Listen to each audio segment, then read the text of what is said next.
La première question que je me pose et que je pense les Français se posent, c'est est-ce que c'est possible finalement de changer quoi que ce soit ? Je pense qu'en France, on est victime d'un grand fatalisme, malheureusement, c'est-à-dire qu'on est sorti du déni, mais maintenant on se dit en fait nos problèmes sont tellement graves qu'on n'y arrivera jamais. Je vous prends un exemple, l'économie. On vient d'en parler. On se dit on est tombé tellement bas qu'on n'y arrivera pas. Et puis on regarde ce qui se passe ailleurs. On regarde Milei en Argentine. Fantastique. Tous les indicateurs macroéconomiques sont au vert, il a jugulé l'inflation, il est en train de réduire la pauvreté, la croissance explose. À la tronçonneuse, avec des sacrifices sociaux énormes. Oui, ouais. Si c'était le cas, faudra-t-il les assumer ici ? Et pourtant, le taux de pauvreté baisse. Vous vous rendez compte de ce qu'on a mis dans la tête des gens ? On leur a fait croire que grâce à l'État, ils s'enrichissaient. Et vous avez un homme qui arrive avec sa tronçonneuse et il y a moins de pauvres qu'auparavant. C'est quand même fantastique comme laboratoire. Même le FMI dit que c'est un modèle aujourd'hui.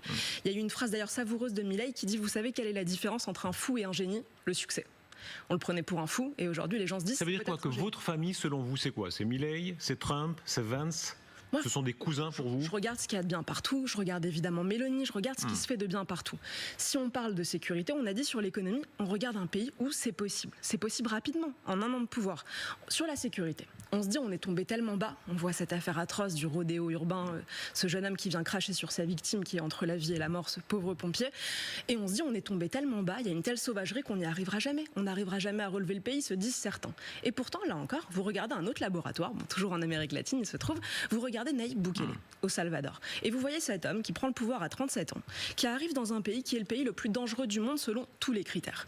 Taux d'homicide le plus élevé du monde. Et puis, 3 ans plus tard, ça devient le pays le plus sûr de tout l'hémisphère occidental. Plus sûr que le Canada en 3 ans. Quelle technique ? Il a enfermé tout simplement les criminels. Donc il a enfermé des milliers de criminels et il a libéré des millions de Salvadoriens. Vous ne citez pas d'exemple européen, c'est curieux, pourquoi pas ? Je vous ai dit Mélanie ?